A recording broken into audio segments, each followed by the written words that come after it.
Mbah Yai Zubair Muntasor bilang, kalau Wahabisme ini kemudian berhasil menguasai Indonesia, maka semua orang Indonesia akan saling tikam satu sama lain. Assalamualaikum warahmatullahi wabarakatuh. Alhamdulillahirabbil alamin. Wa bihi nasta'in ala umurid dunya waddin.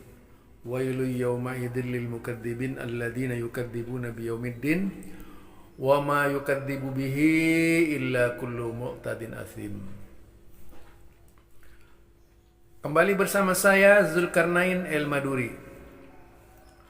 Kali ini hot issue adalah berkaitan dengan Islah Bahrawi. Ada kalimat yang cukup tajam untuk dicermati, dihayati oleh kita. Kalau Wahabi menguasai Indonesia, itu akan saling tikam. Bualan baru Islah Bahrawi. Sebenarnya Islah Bahrawi ini sudah saya kritisi dari awal ya. Dari sisi ilmu hadis sangat lemah gitu. Bahkan meriwayatkan hadis-hadis palsu. Dari situ saja bisa kita tahu kualitas keilmuannya Islah Bahrawi gitu. Kemudian yang kedua, berkaitan dengan statementnya ini yang katanya dari Kiai Haji Zubair, tapi saya karena ini keluar dari mulutnya siapa namanya Islah Bahrawi dan kemudian dibenarkan bahwa jika Wahabi berkuasa di Indonesia itu akan saling tikam. Ini persis pernyataan Syiah gitu. Syiah juga seperti itu mengatakannya. Kemudian kita juga lihat pernyataan seorang ulama Jawa Barat ya, yang sama mengatakan juga seperti itu gitu. Pernyataannya mirip Syiah semua ini orang nih. Mengkhawatirkan, memprihatinkan ya. Khawatirnya orang ini memang Syiah gitu. Itu loh. Karena terus terang saja kekhawatiran yang seperti ini sama saja dengan kekhawatiran yaitu yang sengaja dilakukan dalam rangka menakut-nakuti umat. Artinya jangan dekatlah dengan Wahabi. Wahabi itu bahaya gitu. Doktrinnya luar biasa. Yang sebenarnya dicuci bersih itu siapa? Cuci otak itu siapa? Islah Bahrawi atau kita gitu ya. Orang-orang yang disebut Wahabi kah yang dicuci otak, atau Islah Bahrawi yang dicuci otak oleh Amerika ini? Mengapa? Itu karena menanamkan perasaan paranoid ya. Tadi fobia yang sengaja dilahirkan oleh Islah Bahrawi sebagai bentuk yaitu suntikan kepada setiap muslim agar muslim punya perasaan takut dengan Wahabi gitu. Dan kalau kita lihat bala tentara Cyber Army Ahlul Bid'ah ini luar biasa. Cyber Army-nya banyak gitu ya. Kalau kita lihat misalnya di WhatsApp itu, Cyber Army Ahlul Bid'ah ini merajai seluruh yaitu apa namanya WhatsApp, bikin grup yang begitu banyak, orang-orangnya itu saja gitu. Jika kita perhatikan seperti itu. Nah, ini Islah Bahrawi berbicara berkaitan dengan Indonesia. Artinya jika berpaham Al-Quran, jika berpaham As-Sunnah, itu bisa menumpahkan darah gitu. Seolah-olah Allah dan Rasulnya itu, karena memang yang ditiupkan adalah Al-Quran dan Sunnah. Sedangkan Islah Bahrawi tidak mau langsung berpedoman kepada Quran dan As-Sunnah. Di dalam hal ini menjadi keyakinan juga menjadi matan dari Muhammadiyah. Gerakan dakwah Muhammadiyah adalah gerakan dakwah yang asasnya adalah Al-Quran dan As-Sunnah. Sedangkan kita lihat atau ada upaya untuk yaitu menggiring opini untuk membenci ormas-ormas atau kelompok-kelompok yang tentu saja tidak sesuai dengan sebuah ormas yang menjadi kendaraan Islah Bahrawi gitu. Karena kalau kita lihat di situ memang menjadi tumpangannya medianya yang utama ya. Kita lihat di situ ada artinya ada usaha kemudian apa mengunggul-unggulkan. Satu contoh unggulannya itu. Bahwa di organisasi Aswaja yang kita tekuni ini misalnya, sudah tahu tidak ada seorang pun yang terlibat, ya, sudah mulai mengangkat kehebatan. Padahal kalau yang disebut kekerasan itu sama menurut saya. Kalau kemudian ada orang-orang yang dituduh Wahabi misalnya melakukan bom bunuh diri atau siapapun dia, kemudian kita bandingkan dengan mereka yang ngamuk-ngamuk kalau sudah ada pengajian membubarkan, menurunkan, bahkan secara dramatis melakukan upaya-upaya yang tidak elegan sama sekali gitu. Apalagi kemudian merendah-rendahkan, menyebut penipu ulama-ulama Wahabi, menyebut ini kan sebuah apa ya? Bisa dikatakan cara-cara yang zalim yang dilakukan oleh kelompok tertentu dalam rangka memenangkan pertandingan di Indonesia. Artinya ada ormas NU itu juga sangat politis sekali gitu.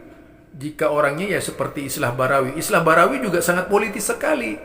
Bukan tanpa politis, dia sangat politis sekali gitu. Karena dia juga mewakili kekuasaan yang selama ini digeluti.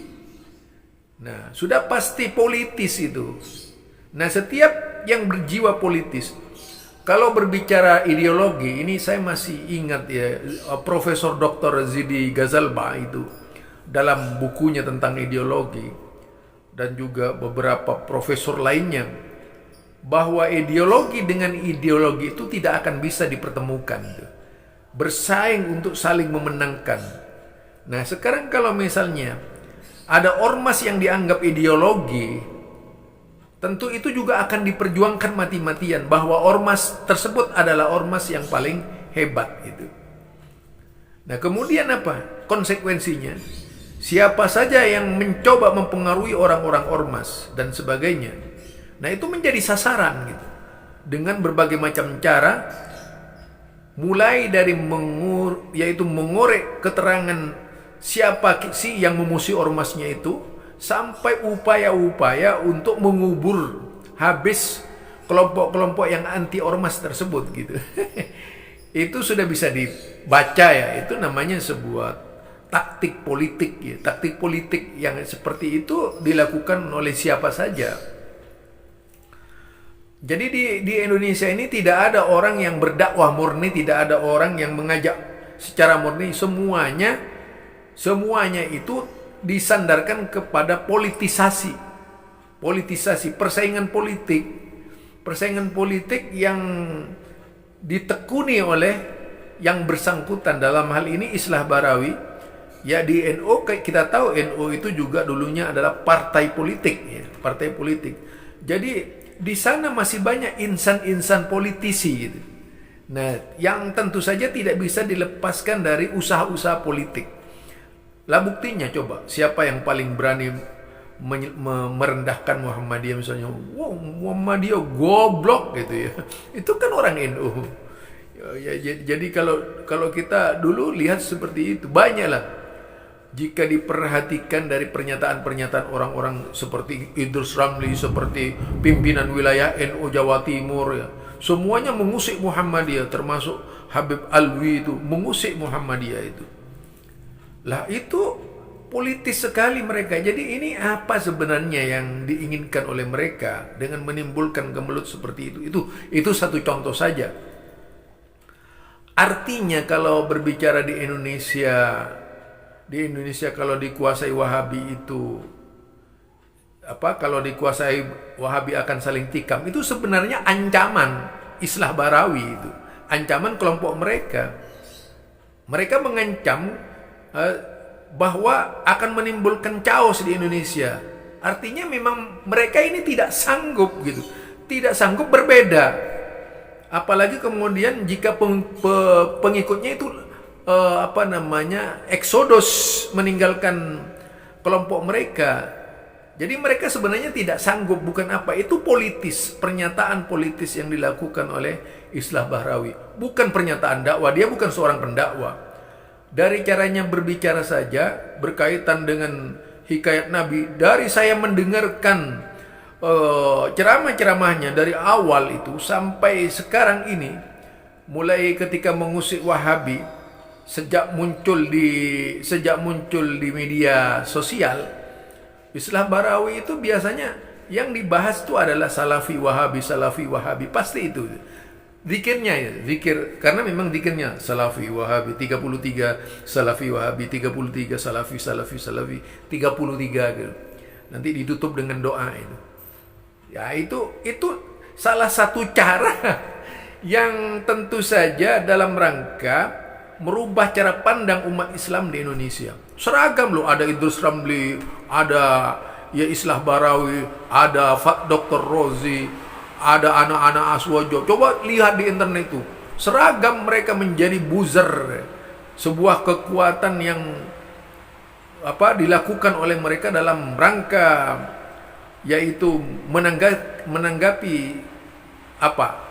Padahal kalau kita lihat ceramahnya Salafi, orang-orang Salafi ini ya, itu ceramah rendah hati, penuh tawa, ini penuh amarah gitu, penuh kebencian, penuh kedengkian gitu.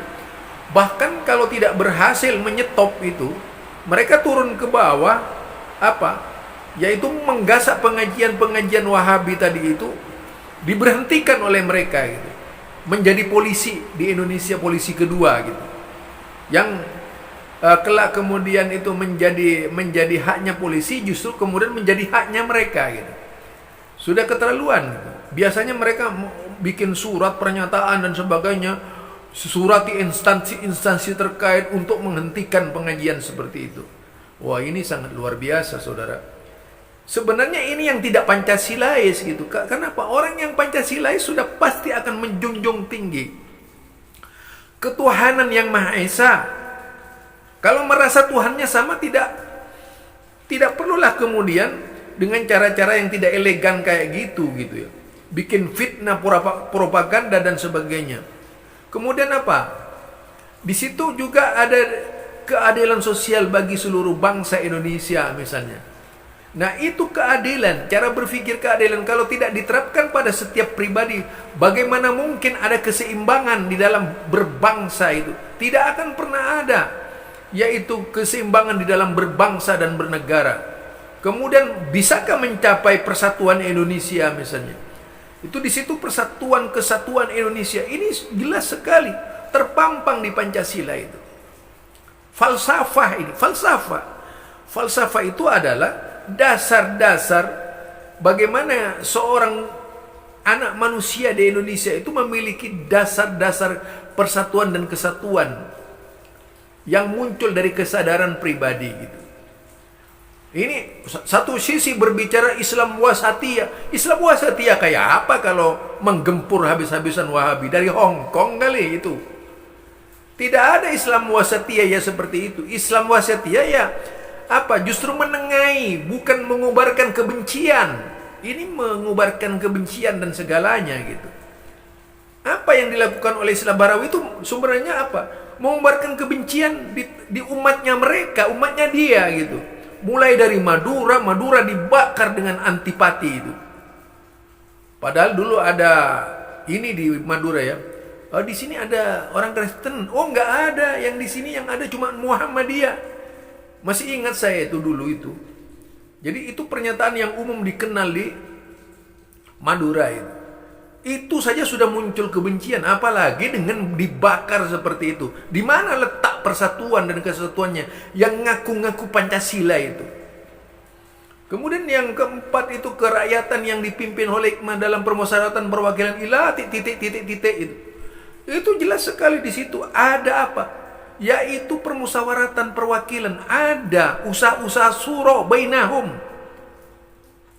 Perlu diterapkan yaitu suro, musyawarah, bukan dengan cara-cara yang tidak elegan. Kenapa begitu sulitnya? Apa tujuannya? Ini satu contoh misalnya. Kalau memang seorang nasionalisme yang memang mengerti, tidak penuh dengan kebencian, kenapa harus dihantam dengan cara-cara seperti itu? Kalau memang orang yang bijak gitu. Udah, kumpulkan saja mereka, seluruh pimpinan Salafi di Indonesia ini diundang menghadiri sebuah pertemuan diskusi sepanjang lebar difasilitasi oleh pemerintah. Bukan main kecam-kecaman di luar, itu sama saja dengan sebuah kebohongan. Sebenarnya memang yaitu mencari simpati dari kelompok-kelompok lain. Itu menurut saya. Jadi bukan mau menyelesaikan masalah, menambah rumit persoalan. Jadi dengan lontaran pernyataan yang dilakukan oleh Islah Barawi di mana-mana, itu bukan penyelesaian. Justru Islah Barawi itu menebar bibit permusuhan di mana-mana. Tak berhasil mengoyak-ngoyak dengan cara-cara seperti itu. Wahabilah yang justru dikoyak-koyak dengan bahasa-bahasa yang tidak bersahabat sama sekali gitu. Nah, itu ya. Jadi itu.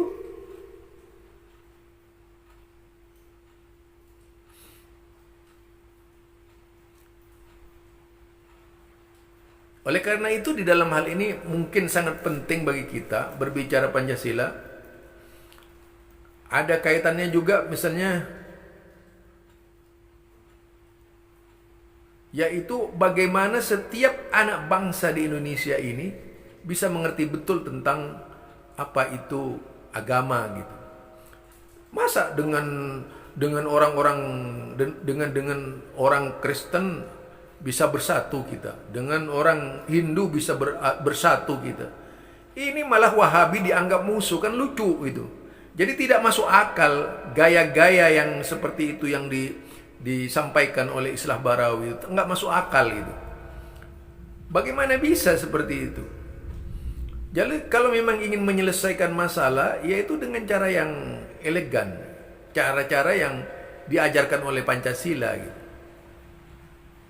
Ada saatnya kita, kalaupun mau marah, ya marah dalam pertemuan itu.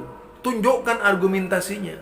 Bukan amarahnya yang ditunjukkan, kebenciannya bukan, tapi argumentasinya ditunjukkan. Ini saya dengar dari awal sampai akhir, dari sekian banyak kajian-kajian Islah Barawi, semuanya sama ini. Jika tidak berbicara kejelekan masa-masa sahabat Nabi, berbicara Wahabi. Jika tidak berbicara Wahabi, berbicara sahabat di zaman Abu Bakar, di zaman Umar, di zaman Utsman, di zaman Ali. Pasti itu. Kayak orang-orang Syiah saja.